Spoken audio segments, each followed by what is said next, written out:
The idea of this project came to me as I heard or read repeating stories, confessions of how Maidan and then the war changed Ukrainians as Ukrainians, how they came to think of themselves as Ukrainians stronger or for the first time in their lives, how they generalize their own perceived transformation and transformation of similar transformation of other people, their friends, relatives, somebody they knew, read about, into general transformation of Ukraine, of the Ukrainian nations. Ukrainians came to feel more Ukrainian, or the Ukrainian nation has been burned now.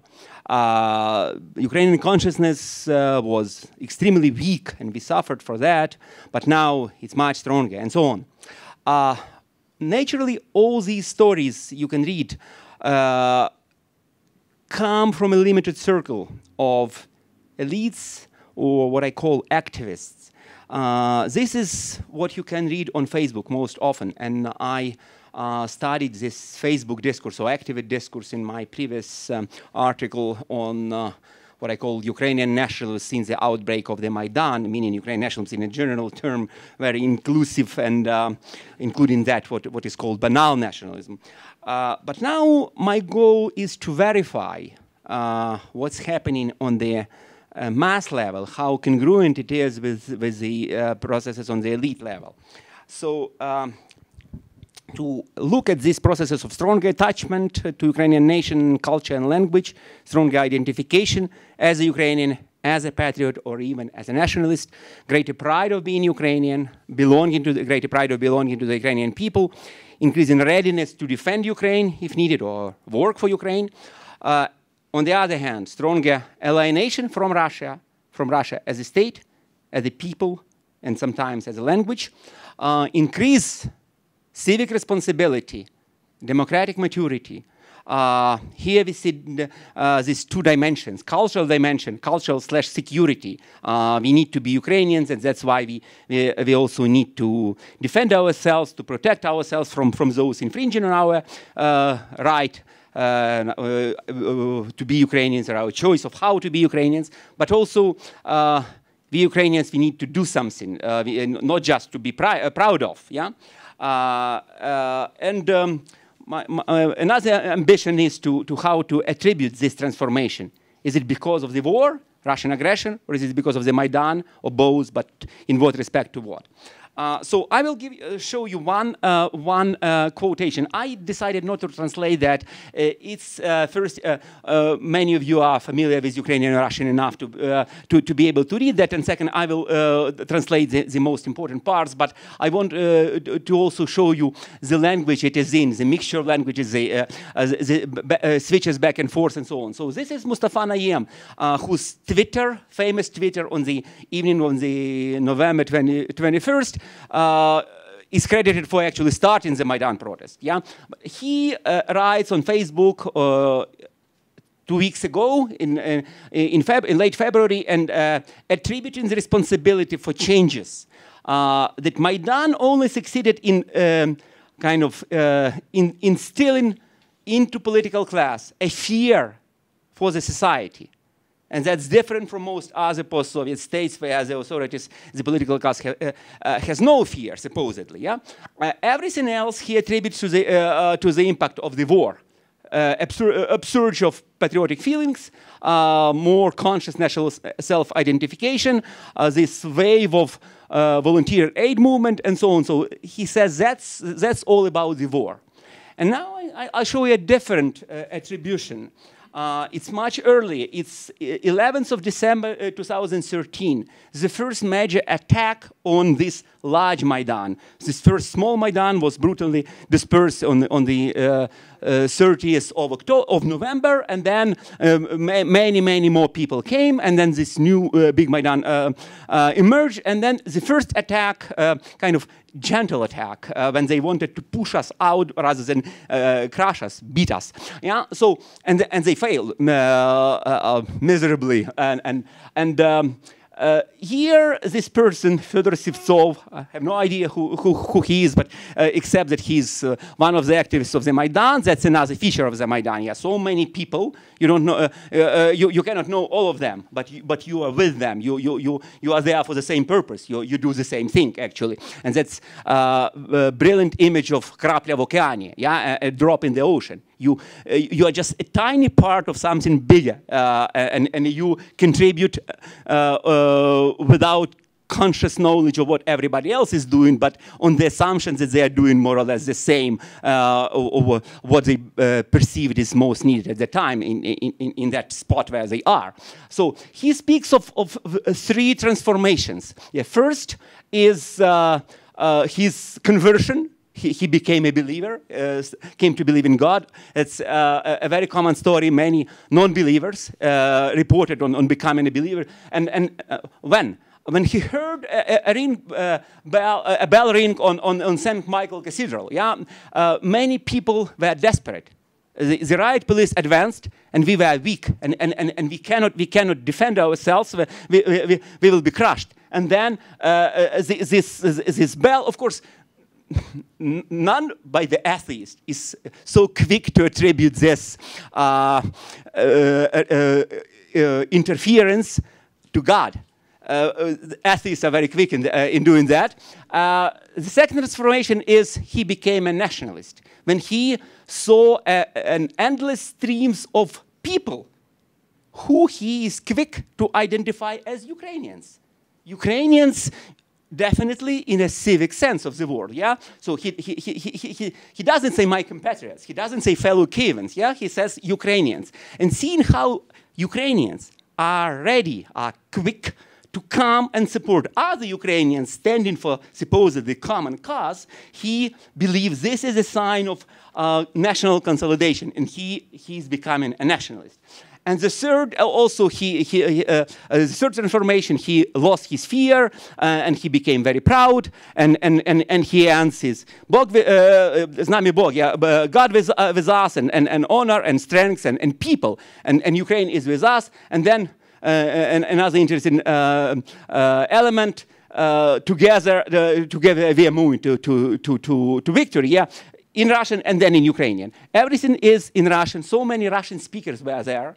And so many Russian speakers, in particular, reported on this Ukrainian transformation. Some of them felt like switching to Ukrainian language. Most of them did not. They remained Russian speakers, but became much more of Ukrainians. That's how they believed. And then Slava Ukraini, glory to Ukraine, famously reappropriated and re-identify message. So that was part of this exclusive, narrow nationalist discourse until the Euromaidan, and then during the Maidan it was reappropriated as something belonging to all people standing there, and then to all of Ukrainians, and after the Maidan it became almost mandatory in all official speeches and so on. So now to my project. As I said, I wanted to verify these elites or activist statements on the mass level. My methods are a nationwide survey conducted by Kyiv International Institute of Sociology, thanks to a grant I received from the Canadian Institute of Ukrainian Studies, for which I'm very grateful. It's so hard for us. It's much easier for me to come on a fellowship to the West rather than to get money to do something in Ukraine. So that's one of those rare opportunities. The survey was conducted in September 2014. Whenever possible, I compare it with the... Oh, mistake, sorry. Compare it with the data of a similar survey conducted in 2012, in February 2012, also by this institute, thanks to a grant I received from KRAVCHENKO Society in America. All those nationalists already then knew that they have to support scholarship in Ukraine. In addition to that, also on the CIUS grant, 4 focus groups so far. I will do more. In February 2015 in Kyiv and Kharkiv, 2 groups in each city, 20 to 35 years pro-Maidan, roughly, either supported or participated, and 35 to 50 years is a negative perception of the Maidan, or rather negative, yeah? So these methods will be used to examine changes in 2 dimensions of identity. First is strengths or salience salience of national identity vis-a-vis other identities people have. Because nobody is just a Ukrainian. People are also man or a woman, a scholar, pensioner, worker, Kievan, gay, Christian, whatever. Yeah. So many identities we have. They are some are more salient than others. Some are salient across situations. Some are salient just in these particular situations. But this about this cross-situational salience. Sometimes this also is just called strengths of identity. This is strong identity, this is weak identity. So I want to check whether Ukrainian identity has become stronger and also how it scores in comparison with other identities. And second dimension is content of national identity. What it means to be Ukrainian. What meanings people attach to their perception of being Ukrainian. Are Ukrainian, what does it mean? I pay taxes. I speak Ukrainian language, I hate Russians, I love Russians, I believe in God, I don't believe in God, maybe God doesn't matter in this situation, just the language or just the taxes or whatever it is. So what exactly it means to be Ukrainian, how people believe themselves, yeah? Everything is self-reported, either in surveys or in focus group discussions. Of course, it's I have no way of telling them, no, you're lying. It's not exactly what you think. You actually think differently. Yeah. So and my final task is to attribute these changes to in what they say themselves and how they say, to see what they attribute to the war and what they attribute to the Maidan. Starting with salience. Here I compare different, I call them territorial identifications. Identifications of becoming to a certain territorially defined entity.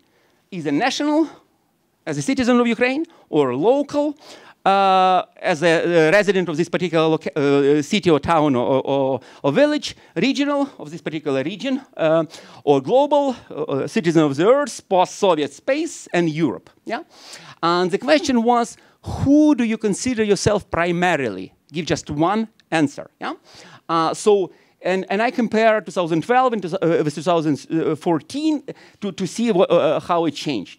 And the answer is clear. National identity already in 2012 was the strongest, the most salient, and it has become even stronger. Yeah, local identity, the second strongest, has become much weaker, and regional almost the same. But the gap between the two has become much wider. So that's very clear picture, very clear answer. It's nationwide data. In a minute, I will show a regional break. But this is about territorial identifications. Now let's compare national identity with all others. Gender, locality, religion, region, occupation, or whatever. A pensioner is half occupation, half age. Yeah, you can say people, if they say I'm pensioner, maybe because they are elderly. Yeah, so these are the strongest. Yeah, up to more than 5%. Everything else is less than 5%, including ideological identity as a patriot. Yeah. Here the definition for national identity was Ukrainian rather than citizen of Ukraine. So perhaps some people believed in ethnic terms, perceived it, and some in national terms, or civic terms. Yeah, but whatever it was, Ukrainian identity is at least as strong as gender identity. I mean, the difference is within the margin of error. Everything else is much weaker. So even if we consider all kinds of identity people have, definitely Ukrainian identity is one of the strongest, or the strongest identity. So that's clear that the salience is impressive now. Yeah, but that's nationwide. Let's consider. Okay, let's consider regionally. Here I isolate how carves the region: West Center traditionally, then Donbass separately, and then the rest of the East and South together. Yeah. So we see that the national identity is the strongest in 3 macro regions, but not in the Donbass. In the Donbass, it's a bit weaker than the regional and the local, and particularly if you consider changes in 2 years. The regional identity has become much stronger in the Donbass, and the national identity considerably weaker. So now the Donbassites increasingly distinguish themselves from the rest of Ukrainians, thinking of themselves first and foremost as Donbass residents rather than Ukrainians. But impressively, the residents of the other parts of this east and south, this is what I call east/south, starting from Kharkiv to Dnipropetrovsk to Mykolaiv to Odessa, are increasingly identifying as Ukrainian. So the new dividing line is not between east and west, or west and center versus east and south, but between the Donbass and the rest. Now, I don't have time to illustrate this with focus group data content. As I say, if I'm a Ukrainian, what it means, who I love, who I hate, who I want to identify with, and who I want to stay away from. Is it NATO or Russia? Yeah, and we see the question was, how has your attitude towards this changed for the last year? And in September, it meant Euromaidan in the first months of the war. To NATO, somewhat improved, but mostly the plurality was unchanged, which is actually normal. Yeah, you don't change your attitudes every second day. But impressively, more than 30% has improved attitude to NATO. Most spectacular response with regard to Russian state. Yeah, more than 50% reported worsened attitude. Yeah, so they have come to treat Russia worse than before that. Fortunately, that worsened attitude towards the Russian state did not translate into a worsened attitude towards the Russian language. It is somewhat worse than before, but less than 20%, yeah, nationwide. So that's, again, explanations. No time for that, unfortunately. And another dimension, history. If I am a Ukrainian, what does it mean about my past? Where has I come from? What's my origin, yeah?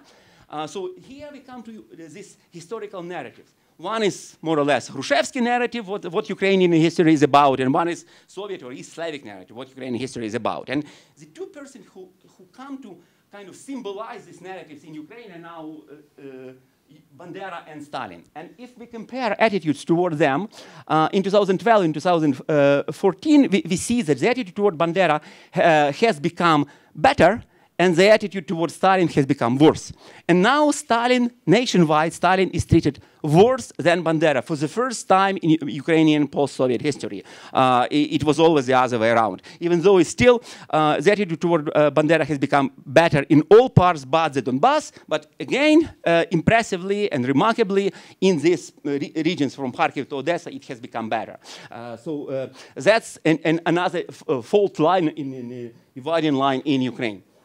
And finally, your acceptance of nationalism is not limited to your acceptance of the figure of Bandera or the term nationalist, even though both has improved.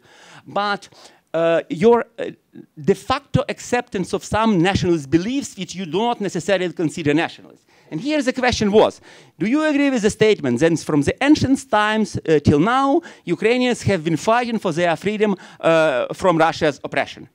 And so we see that nationwide, more than 50% agree, and so this is much more than disagree. And in all regions, but the Donbass, the agreement is stronger than disagreement. The difference is incremental, west, then center, then east-south, but in the Donbass, it's almost total rejection. So that's another illustration of that dividing line. So conclusion. So we can firmly state that changes on the elite and mass level go in the same direction. Do not necessarily to the same extent, but in the same direction. Regional differences are very strong, as ever, but now it's Donbass versus the rest primarily. Greater salience of national identity and more radical, we can call it more nationalist content. I mean, here in more or less in this narrow meaning of nationalism, we can call it content because otherwise it's almost tautological. Cultural dimension is more pronounced than democratic one. I have not unfortunately showed you any illustration of this democratic dimension. In focus group, it is there. People argue that now we become stronger, we become more powerful, we become more able to change something. We've become more confident in our ability to change something, to be really power in this country rather than subjects to the authorities. And that's important dividing line between cities, which showed very clearly in focus groups. Those who believe that as a result of the Maidan and the change of the regime, people have become more powerful, tend to identify stronger as Ukrainians. They have more reasons to. Ukrainians mean being powerful. Consolidation comes from our common goal and successes in achieving that goal. Those, in contrast, who believe that Ukrainians have become less powerful, helpless actually, treated like brutes, as some say, tend to believe there is no reason to identify as Ukrainian. If my state treats me like that, what's the point of my identifying with that state? And of course, there is this difference between identifying with the country and identifying with the state. But for many people, no matter how critical they may be of the state, of the current authorities, they still become, they are strongly identifying with this country and attribute this not only to the war, which is clear, but also to the Maidan as the first success in achieving their common goals together as Ukrainians. Thank you.